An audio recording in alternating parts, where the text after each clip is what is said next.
All right. Happy Tuesday, everybody. Big waves to you. Good to see you. Good to see you. So I want to kick off this morning and I've been waiting a little bit before I said anything, but I strongly believe in the power of prayer.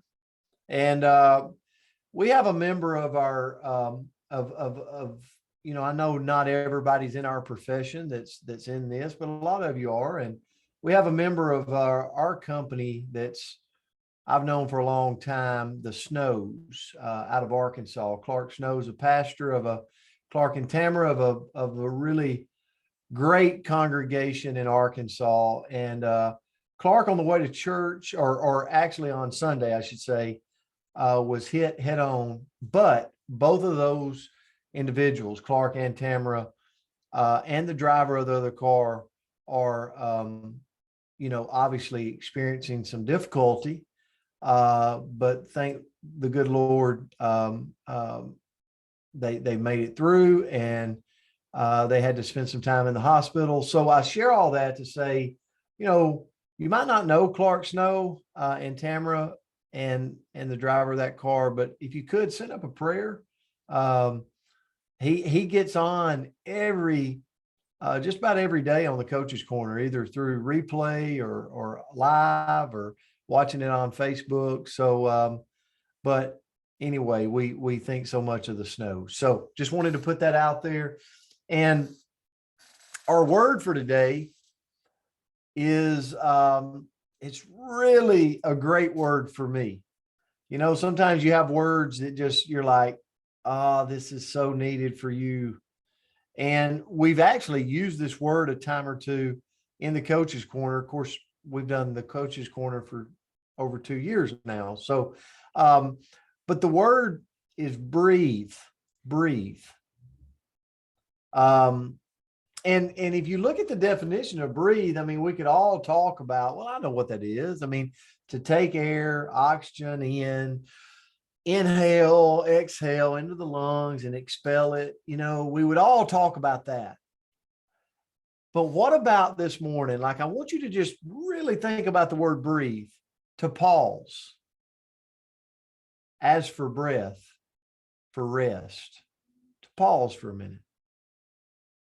Now, how many of you have ever been irritable? And I don't mean irritable bowel. I mean irritable, like I'm not really happy right now. Yeah.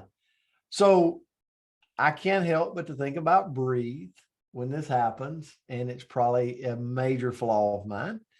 Not maybe, but I came across this quote and I'm smiling and laughing because I've experienced life with a lot of you where the word breathe could be used in my life. So I came across this by L.R. Knost, and I thought, this is so profound. It said, life is amazing, and then it's awful, and then it's amazing again.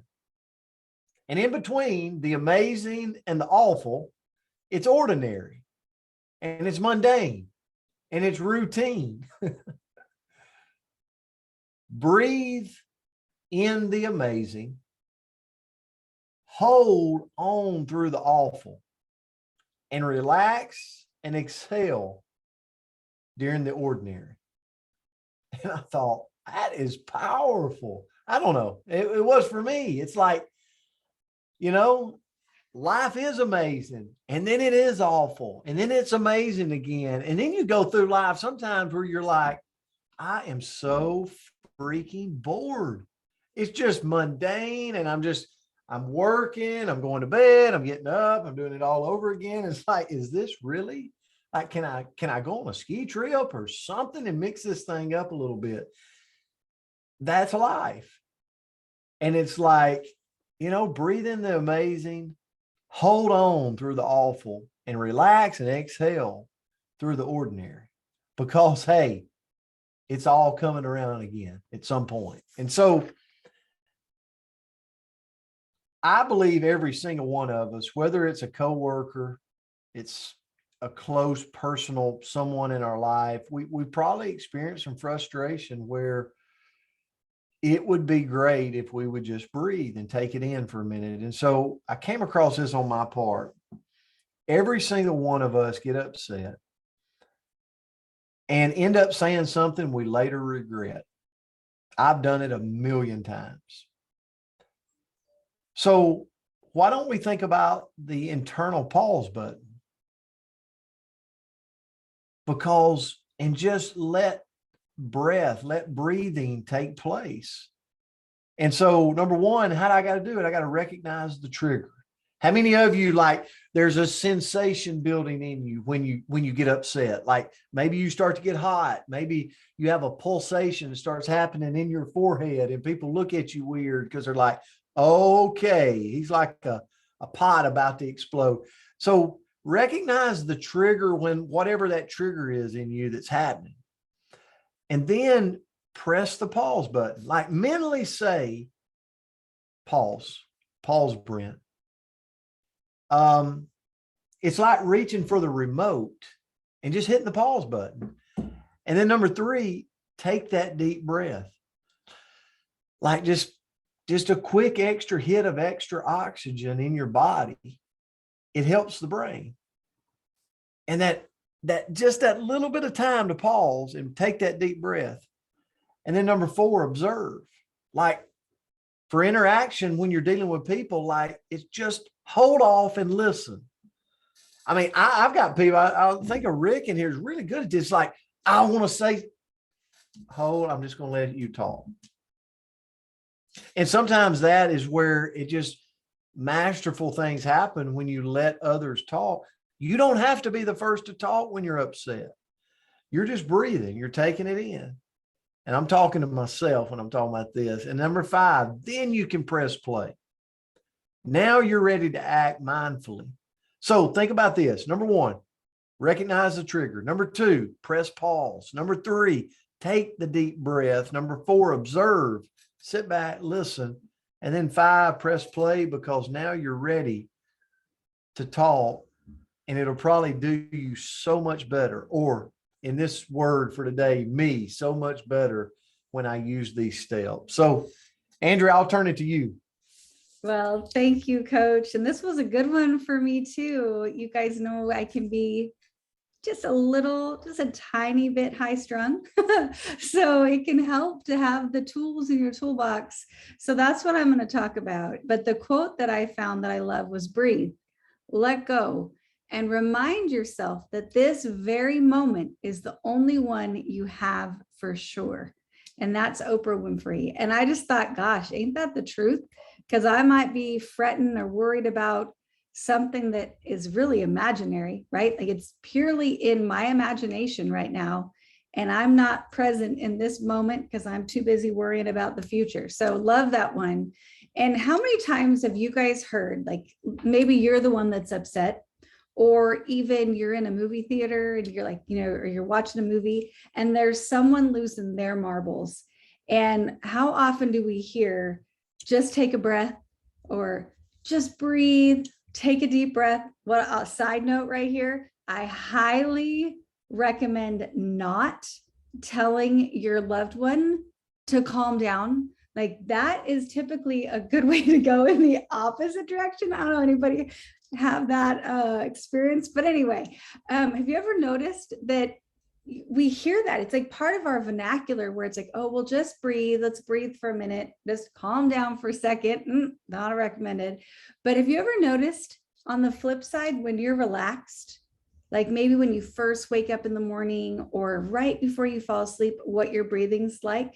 I think about when I'm sitting on the couch and maybe it's later in the evening and I'm relaxing, the kids are there, and all of a sudden I can hear their breathing. Like normally, thankfully, we don't hear the breathing of the people around us, but when they start to really relax, their breathing gets louder. Have you ever noticed that? Like you're sitting next to your spouse and you're like, what's going on over there? Well, because they're relaxed and you can hear their breathing. So, these breathing exercises in general can help us relax because your body feels like it does when you truly are relaxed. And deep breathing is one of the best ways that we can lower stress in the body. So I don't know, I need that. So I'm like reading, trying to find out more.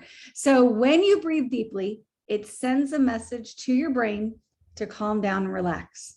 And then the brain moves that message on into your body. So, you know, on the flip side, when we're stressed out, right, we're feeling a little frazzled, we're dealing with things outside of our control, we get that increased heart rate. We get that beautiful vein that Brent was talking about. We're holding our jaw real tight. Our blood pressure goes up. Our breathing goes really fast. So on the flip side, when we do our breathing exercises, we can let that all go. So some perks, right? Some perks. The way that your breath affects your whole body. So breathing exercises are a good way to relax, reduce tension, and relieve stress. If you guys can hear Maddie, she needs to do some breathing exercises. Can you hear her? She's like 2 doors away, but she's losing her mind. Anyway. There, I had to jump in. I'm sorry. You're probably looking at me wondering what I'm laughing at. Daryl Peterson just put in the comments. Yeah, my wife calls that snoring. Good one, Okay, Daryl. Thank you. One step before the snore. One step before the snore. Oh, that made my eyes water a little. Whew. Okay. Yes. One step before the snore. All right, let's see if I can get back on track here. So breathing exercises, they're easy to learn. So there's a perk. All of us can do it. We all know how to breathe. And then we can do different types in order to see what works best for us. So I'm going to talk about, well, maybe 2. We'll see how fast. First of all, box breathing or square breathing. And I don't know if I'm the only one that's heard of this before. Like I found it again today, but it's where you breathe a box. Okay, so breathe in for the count of 4. You go across, just kind of picturing yourself making a box with your breath. You hold your breath for the count of 4. You exhale for 4 and breathe in again. So that would be like one circuit. And this is something that's done by Navy SEALs, like it's part of their exercises. There's all kinds of studies on why you would want to be able to do this. But I'll tell you, when I am sitting in traffic or my beautiful children have decided to send me over the edge, or, you know, stressors that I cannot control, if I just picture that box, takes me probably 3 or 4 rounds, depending on the level of anxiety, but it can help me bring it right down. And then the next one, and the last one that I'll talk about, is belly breathing. And so this one's kind of fun. It's the opposite. If I think maybe it might be the same for men and women, but I think for women, definitely, well, I can speak for myself, that belly is never allowed to relax. You suck that thing in, you hold it as high as you can, like you can take a deep breath, but it's going to be up here. You're never going to breathe down here, right? So belly breathing says, we're going to let that belly go. So you put one hand on your top of your tummy, one hand on the top of your chest, and your goal when you breathe in is to get that belly hand to inflate and to keep your chest still. So you breathe in deep, hold it, and then exhale, but all the movement should be in that belly. And with that focus, it can just really help you relax. Repeat it 3 to 10 times. Take your time with each breath and notice how you feel afterwards. So I hope you guys all can take a deep breath. I'm going to think about Daryl the next time my kids are heavy breathing on the couch and I'm like, wow, I can hear them. Oh, that's a snore. And greatly appreciate today. Love you guys. All I can do is picture Daryl right now snoring and his wife hitting him and going, stop it, please. So anyway, hey, great one. And it's something we all have to do. I mean, we all have breaking points through the days, as the days turn to weeks, weeks turn to months. And yeah, I love the strategies there, and definitely something I'll work on in my life, because yes, I can. I have room for improvement. So you guys have a great Tuesday. Thanks for being here with us today. We'll see you back on Wednesday.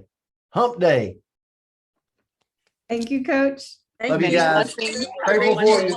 Thank you. There you guys. Thanks, Andrea. Have a great day. Oh,